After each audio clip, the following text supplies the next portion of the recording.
everyone, and welcome to Perspectives. I'm Sam Jones, your host. I wish we could come to you with a little bit of better weather than we've got right now. I think it was, 16 degrees outside when I walked in the studio. I'd rather be down around the Gulf of Mexico, which it is to me and to most of you. We'll see if that changes. Our first guest today is Maggie Hoey? Yep. Hoey! Exactly.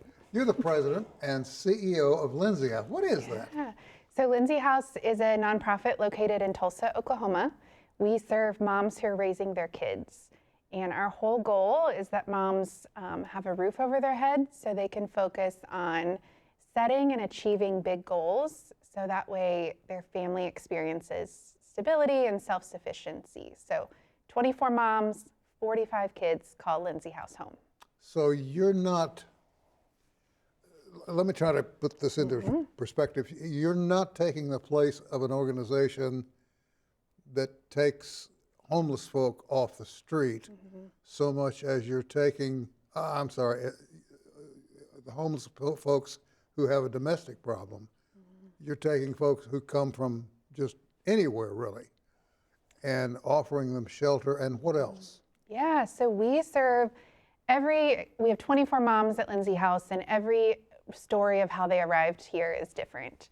But all of them have had trouble maintaining safe, stable, affordable housing. And so that's the consistent theme for all of those families. And some of them have survived domestic violence.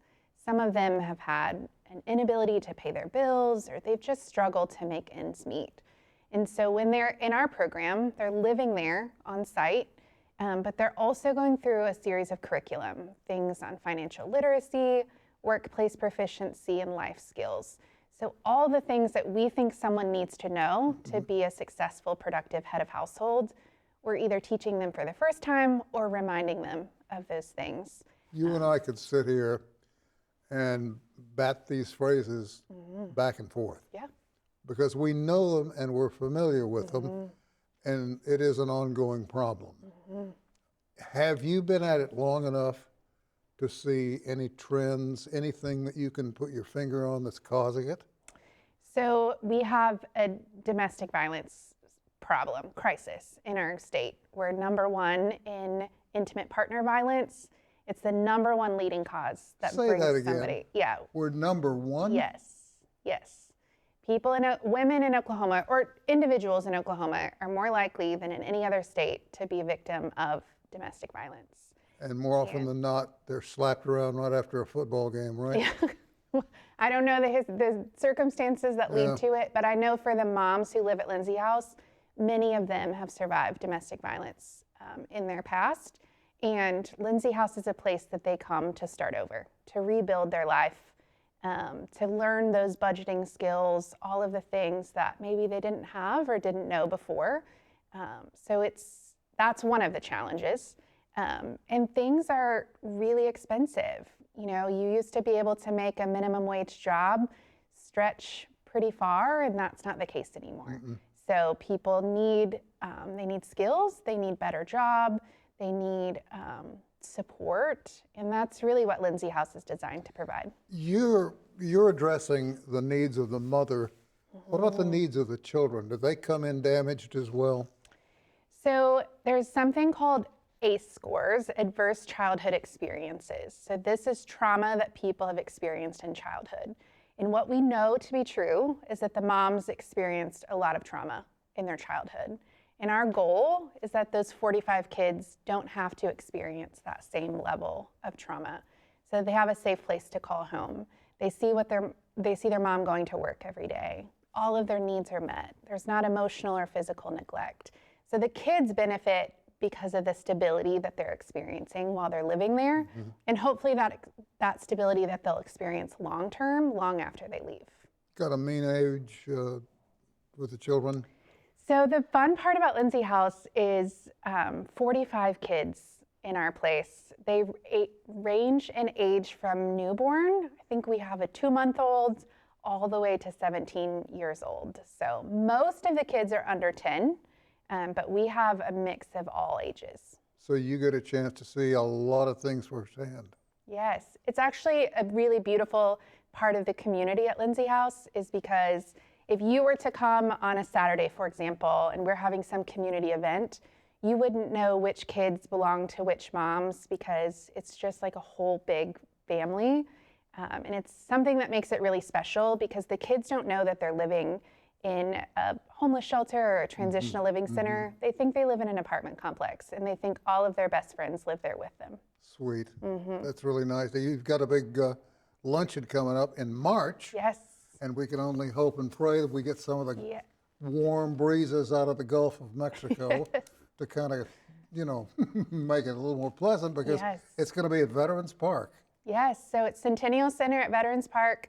This is one of my favorite Lindsey House events because people get to hear directly from the moms who either currently call Lindsey House home or have previously called Lindsey House home. So it's I can come here and tell you the stories and the achievements and the impact of our organization, but it's a whole nother thing to hear that directly from those moms.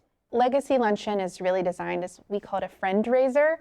So we're really just trying to get our name out there and get the word out there to even more people. A little bit of marketing involved. Well, here's hoping everything works out for you. I got to tell you, there is such a need. And as you well know, you probably have to turn people away, don't you? Yeah, so last year we completed over 300 initial screening calls for people who are seeking our services. And we have 24 apartments at a time. Well, at least they'd know about you. Yes. Yeah, but the need is staggering in our community, and there's not enough places or not enough resources that are helping support people who are just honestly doing their best but navigating difficult times. We got about 30 seconds. Somebody out there wants to send money. Yes. Do you take it? Of course, always. Where do they send it? Yes, if they go to our website, lindseyhouse.org, Lindsey, house.org. They can learn more about our organization, they can donate online, or find information on how to support us. Maggie, thank you. Thank you. And keep us posted on this because, quite frankly, I think it's one of the more worthwhile endeavors underway in this city. Thank you. We would love to come back. You're good folks. Thank you. Thank you. Short break. We'll be back with more right after this.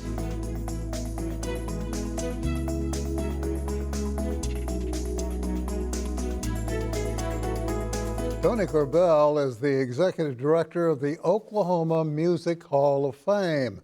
Tony, welcome. Thank you. I'm glad to be here. Oh, it's good to have you here. Thank you. Where you guys are in Muskogee. We're located, our building is the old Frisco Depot building. Used to be an old train depot back in the, Wow. I think it was built in 1903. And the floors that we have in there were built in 1909. They're still working. Is that We've got the right? original floors in the building, and yeah, it's a great old downtown building. I didn't know until I moved to Oklahoma many years ago that there was such a thing as a spring-loaded dance floor. Yeah. And we don't have one, but I have heard of them. I've never been on one that I know of, but I'd love to see one sometime. Yeah, I would too. Well, a little bit about the organization, and then we're going to get down to brass tacks with it. What do you guys do? Well, we started in 1997 as the Hall of Fame, and our tagline is to preserve Oklahoma's rich music history, from the past to the current to the future. And Oklahoma, more so than any state in the country, has more musicians that have contributed more quality of music. Our first inductee was Merle Haggard. Of course, he wrote Okie from Muskogee and recorded it in Muskogee. And he's the only inductee we have that never lived in Oklahoma. Is that right? Yeah, but because of that song, he got in first. And but we've inducted so many since then. Oh my gosh, Carrie Underwood, Vince Gill, the list goes on and on and on. And we try to bring them in and have a live show when we induct them, and award them their induction.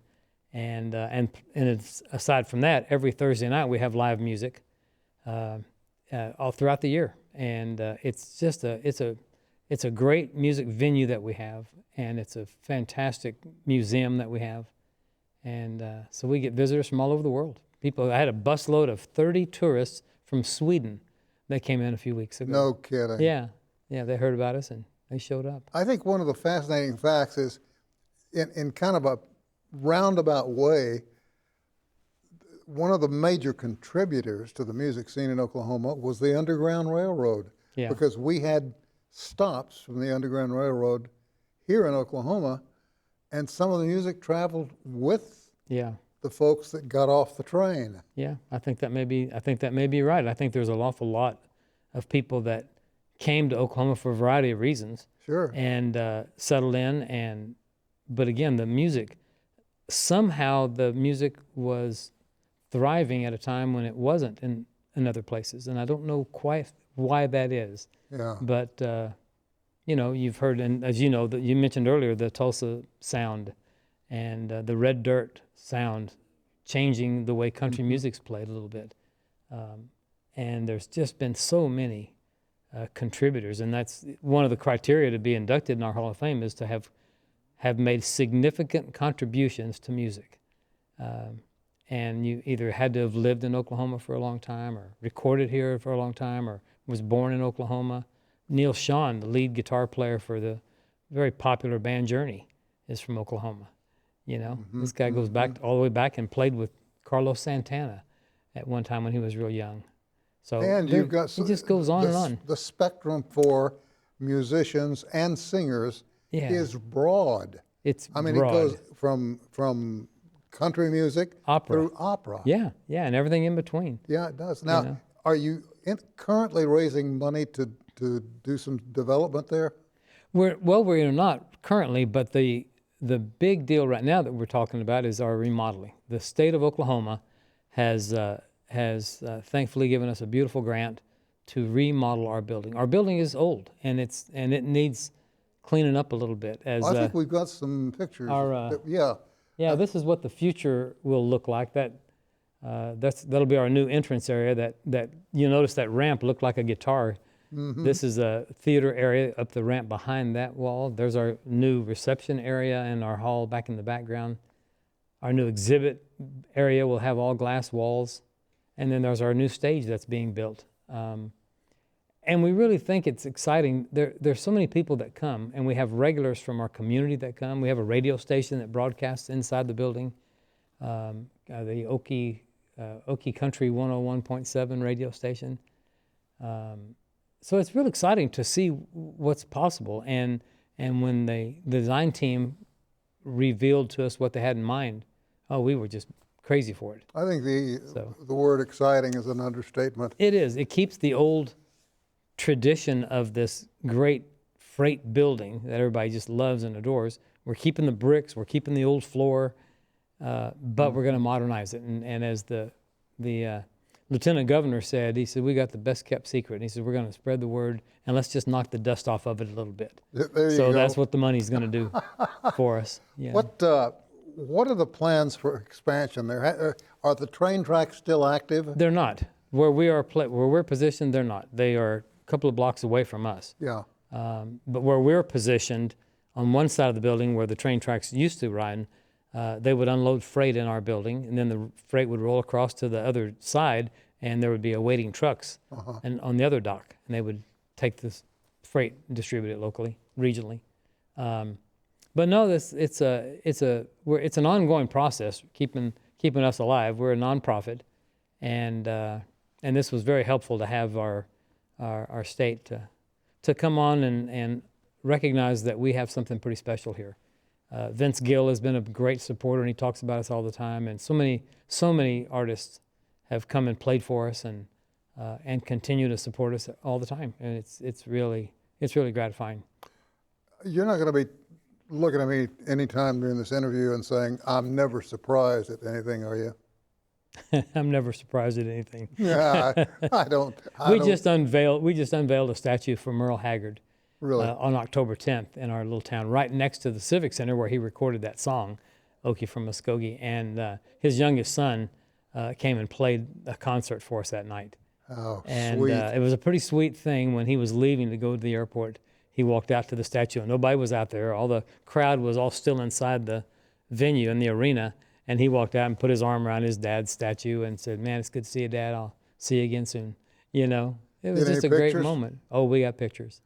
Wow. We have pictures, we have video, and it was a pretty special time.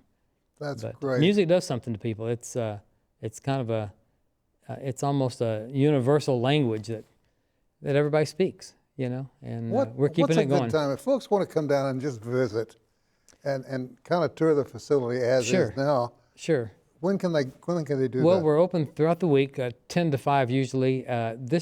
Right now, because we've just moved out for the remodel to start, we're not in the building. We're temporarily housed at the Muskogee Civic Center for probably 8 or 10 months, and then we'll move back into our shiny new building as these renderings just illustrated. Oh, it's going to be gorgeous. Oh, it's going to be beautiful, and we're so excited about it. And there'll be some very high-tech special things in there. For example, you'll be able to walk up to an artificial intelligence workstation, and you can come up with the name of your band, the Tom Jones Trio, and you come up with the name of a song, and AI will build an album cover for you.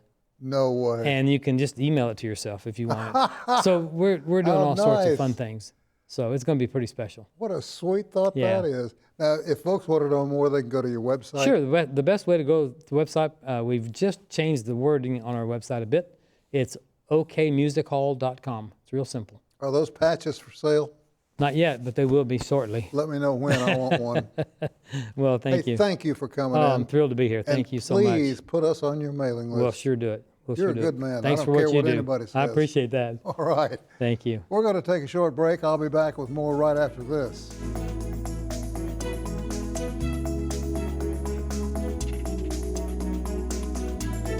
Finally today, I'm joined by Michelle Bish, Executive Director of the Northeast Oklahoma Regional Alliance, or NORA. Yes, sir. Welcome. Thank you. Good to have you here. I'm glad you're here because before we even start talking, I want to recommend a book to you. The Associated Press put out a book called, and I believe the title is They Call It.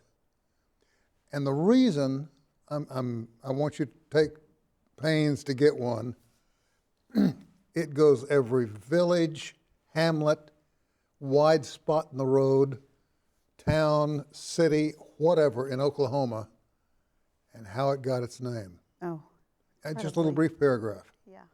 And it's well worth your time. I've had mine for years, and it's become a Bible to me. Sounds very When I'm interesting. dealing with a small town somewhere or a little village, and I want to know more about it. Anyway, I didn't mean to get off on a tangent, but a little bit about NORA. What do you guys do? Sure. So NORA is a nonprofit organization. We're focused on community and economic development in rural Northeast Oklahoma. So we cover 14 counties.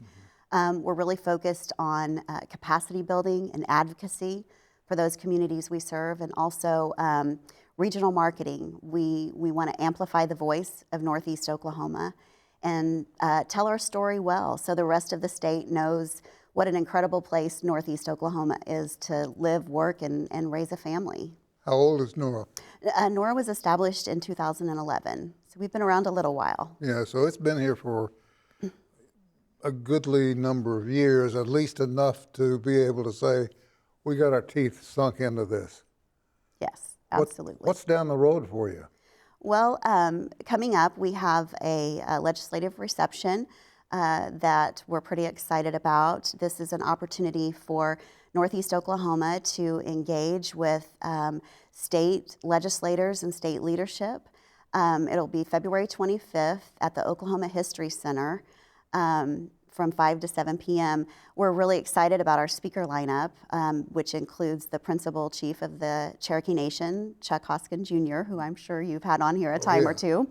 Also, Lieutenant Governor Matt Pinnell and Attorney General Getner Drummond, as well as Heather Turner from the Oklahoma Department of Commerce. So we've got an incredible lineup. We're excited to hear from each of these speakers. We'd like to hear more about their thoughts on collaboration with rural Northeast Oklahoma, but also beyond that. It's an opportunity for Northeast Oklahomans to convene under one roof and advocate for the needs of the region. It's a real opportunity to have an impact on Northeast Oklahoma. So we hope it's exciting to be able to hear from our speakers, but we also hope it's meaningful in that we're able to engage with state leaders about the needs of Northeast Oklahoma and advocate for those needs as well. You know, Mr. Drummond, I have a feeling will occupy the governor's office shortly. You know, at the way things are going and the way he's behaving, and he's going to knock it out of the park. Well, we're excited to hear from him. Yeah. What do you find lacking most in the region that you serve? You know, if you're talking from a technical perspective, we hear a lot about community needs for infrastructure, and so that's very important. But also, I think, and this is where I think Nora is complementary to the region, there's a real opportunity to bring our needs together and unify our voice, and that's part of what Nora does, bringing our communities together from those 14 counties and giving them an opportunity to convene and tackle those needs collaboratively. The legislative reception is one example of that. We have an annual summit that we do every year in the fall. Really collaboration is key. When we're working together collaboratively, we can accomplish far more than we can when we're all just kind of battling for our own needs individually. Yeah, this is mine, stay away. Absolutely. I find that tourism sometimes leaves a bit to be desired because we're sitting on top of so much history in this state. It was a crossroads, and it continues to be, which will impact your organization as time passes. Yes, absolutely. We've got some gems in Northeast Oklahoma when it comes to tourism, areas that we want to spotlight and invite the rest of the state and even beyond the borders of the state to discover. There's a lot of unknown places that should be discovered by Oklahomans. If you have a chance to talk to, and I'm sure you do, someone who's not familiar with your work and what you're trying to accomplish, how do you engage them? We have a lot of opportunities to engage, and I want to just say that our membership is comprised of community leaders, tribal leaders. We have a lot of nonprofits that are engaged with NORA, a lot of small businesses. We are really focused on providing support to entrepreneurs and businesses as well.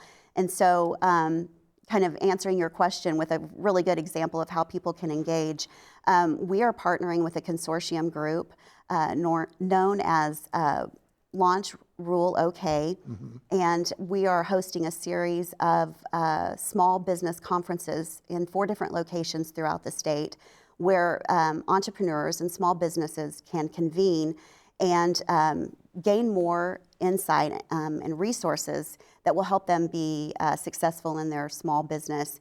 The one in Northeast Oklahoma will be held in Old Mulgee on March 14th at OSU IT.